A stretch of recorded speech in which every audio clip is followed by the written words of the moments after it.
तिमीलाई अल्गोरिदममा जुन flow chart छ अनि अल्गोरिदम फेरि एकचोटि राम्रोसँग सिकाउँछ है त। ल अब write an algorithm and draw flow chart to find the largest number among two numbers A and B. A and B छ होइन। अब यो 2 वटा नम्बरमा चाहिँ यो दुईटा मध्येमा कुन ठुलो होइन। जस्तो अब ए र ए सपोज 5 छ अनि बी चाहिँ 7 छ भने अब यो दुईटा मध्येमा कुन ठुलो भयो? बी ठुलो भयो।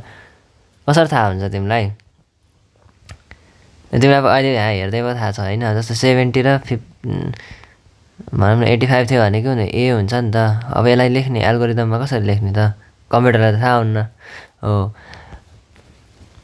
त्यही भएर अब यसलाई चाहिँ सिरिज अफ स्टेप्सहरू हुन्छ नि त यहाँ होइन। GORITHM algorithm. अब हेर स्टेप 1 भनेको के हो?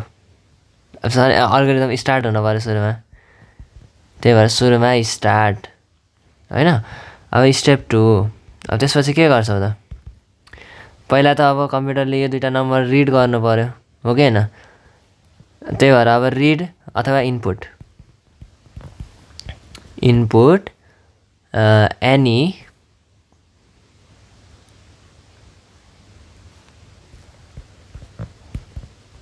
To numbers A and B. एउटा कुरामा म भनिहाल्छु है, कम्प्युटर साइन्स बुकको पेज नम्बर 224 मा इनपुट त्यो माथि जुन अर्को एभरेजवाला अल्गोरिदम छ नि यो एक्जाम्पल 4 को त्यसमा इनपुट एनी 2 नम्बर्स हुन्छ है, 3 हुन्न, त्यहाँ मिस्टेक छ। ल अब स्टेप 1 स्टार्ट। स्टेप 2 अब ब्याक टु दिस क्वेसन है। यो क्वेसनमा यो हो example 5 page 224 okay. Step 1 step 2 अब स्टेप 3 के हुन्छ? स्टेप 3 चाहिँ के हो? अब हामीले क्वेसन सोध्छौँ अब एमा भएको नम्बर ठुलो कि बीमा भएको नम्बर ठुलो त भनेर होइन। अब एमा एउटा भ्याल्यु राखेको हुन्छ नि त अनि बीमा एउटा भ्याल्यु हुन्छ। अब यो कम्प्युटरलाई थाहा हुन्न सुरुमा त पहिला स्टोर गर्यो। अब त्यसपछि अब हामीले कम्पेयर गर्छौँ होइन। अब स्टेप 3 मा चाहिँ कम्पेयर गर्ने।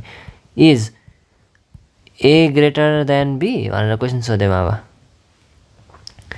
इफ यस यदि यस हो भने चाहिँ के गर्ने त? अब एलाई डिस्प्ले गर्ने क्यापिटल छ ल त्यो चाहिँ अब तिमीलाई जे लाग्छ त्यही राख है। डिस्प्ले ए होइन नो भए चाहिँ के गर्ने त? DISPLAY display B. अब यो दुईवटा डिस्प्ले भयो। अब के भयो त? Step 4 stop. अब अल्गोरिदम स्टप गर्नु पऱ्यो। ल अब now I will run this algorithm है त। अब स्टार्ट भयो। सुरुमा स्टार्ट भयो। सपोज गरौँ ए छ 5 यो छोड्यो है। ए छ 5 बी छ होइन ल ए छ 3 बी छ 5। अब के भयो त? अब हामीले क्वेसन सोध्यौँ is A greater than B. अब हेर त ए 3 हो बी 5 हो, कुन ठुलो? 5 ठुलो भनेपछि के भयो? यो क्वेसनको एन्सर के भयो? नो आएन भनेपछि अब ए यस स्किप भयो, नोवालामा गयो। नो डिस्प्ले बी के छ? 5 भनेपछि यहाँबाट डिस्प्ले के हुन्छ? 5। अब मुनि कन्सोल छ त्यहाँ चाहिँ 5 भनेर आउँछ। अब सपोज ए चाहिँ 7 थियो अब बी चाहिँ 5 भनेपछि is A greater than B भनेर सोध्यौँ। अब के भयो त? 7 यस भनेपछि यो कोड रन भयो। अब के भयो त?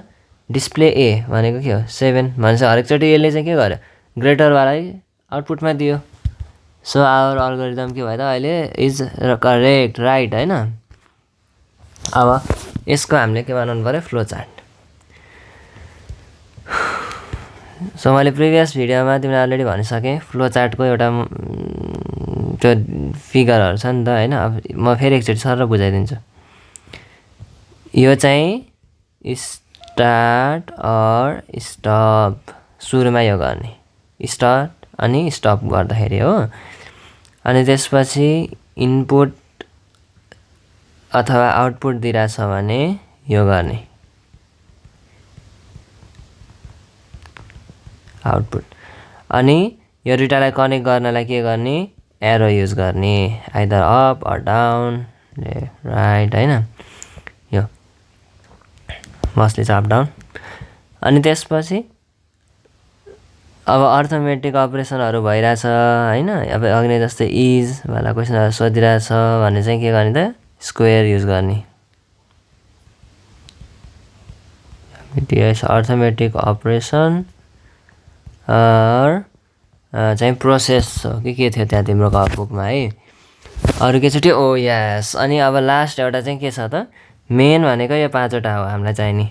अब हामीले चाहिँ यस नो क्वेसन सोधिरहम, अघिको इज त यहाँ पऱ्यो नि, त्यसो भए त यहाँ इज परेन, यहाँ त अर्थमेटिक अपरेसन होइन। भनेको के हो त, A is equal to A भनौँ न B plus C, A is equal to B minus C. अब जस्तो 2वटा डाटा लिएको छ त्यसको सबट्र्याक्ट गर्नु पऱ्यो भने के भयो त, A is equal to B minus C भएन हो। यस्तो कुराहरू चाहिँ यहाँ हुन्छ है त। अनि अब डिभाइड बाई 2 मोडुलो सबै यहाँ हुन्छ।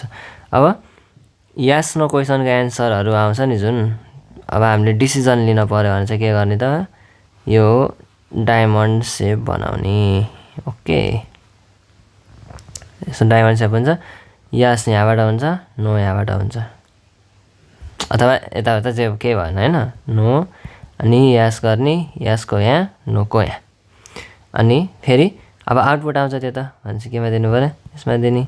अथवा यस नो भएपछि फेरि अब प्रोसेस केही गर्नु पऱ्यो भने फेरि यस्तो हुन्छ। त्यो डिपेन्ड गर्छ क्वेसनमा है। म त किन भेटेँ।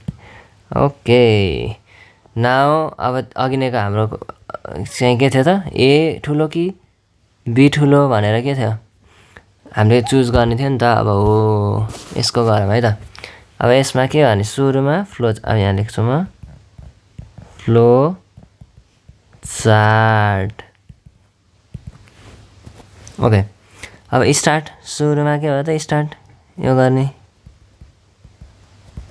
अनि अब एरो डाउन होइन। अब के गर्ने त, इनपुट लियो नि त अब ए र बीको लागि होइन। इनपुटको लागि त ऊ होइन, यो हो कि प्यारालोग्राम टाइपको इनपुट ए एन्ड बी, अथवा input 2 numbers A and B. अब के भयो, अब हामीले डिसिजन गर्नु पऱ्यो नि, डिसिजन लिनु पऱ्यो। अब के डिसिजन लिनु पऱ्यो, हेर त यहाँ यो अलि भएन ल, मेरो यहाँ स्केल छैन कि। ओके ल हेर है, अब ल यस्तै राम्रोसँग बनेन कि यो स्क्वेयर। ल अब यहाँ यस अथवा नो, मैले चाहिँ यस लेखेँ, अनि यहाँ no. Is A greater than B भनेर सोधेँ। अब ए भन्दा बी ठुलो हो भने के भयो त, अब यहाँ डिआइएसपिएलए डिस्प्ले ए हो कि होइन। त्यस्तै गरी अब बी ठुलो भएको भए के हुन्थ्यो त, डिस्प्ले बी। अब के भयो त, सक्यो। अनि यहाँबाट आउने, त्यो बुकमा अनि यस्तै छ होइन र तिम्रो। अनि यहाँ अब यहाँबाट हामी कहाँ जान्छौँ त, अब अल्गोरिदम स्टप गर्ने, यति हो। अब यसलाई हामीले रन गर्न पनि सक्छौँ हेर। अब A is equal to 5, B is equal to 3 भएको भए के हुन्थ्यो हेर। अब पहिला स्टार्ट, अनि यहाँ गयो। अब यहाँ इनपुट दुईवटा नम्बर के, एमा 5 बीमा 3। अब यहाँ जान्छौ, अब क्वेसन सोध्ने, is A greater than B भनेर सोध्ने। अब ए चाहिँ ग्रेटर देन बी हो भने यहाँ त हो नि त, ए चाहिँ कति हो 5, बी कति हो 3 हो। ग्रेटर भएपछि के भयो त, अब यहाँ गयो अनि डिस्प्ले, अब आउटपुटमा 5 देखायो अनि अल्गोरिदम सक्यो। अब सपोज गरौँ ए चाहिँ 1 थियो भने के हुन्छ, अब हेर त अब यो त भएन, यो त मिल्दैन। अब के भयो, ए ग्रेटर देन बी भयो त भएन भनेपछि के भयो त अब नोमा गयो। अनि के भयो त डिस्प्ले बी भयो 1 3। ओके यति हो।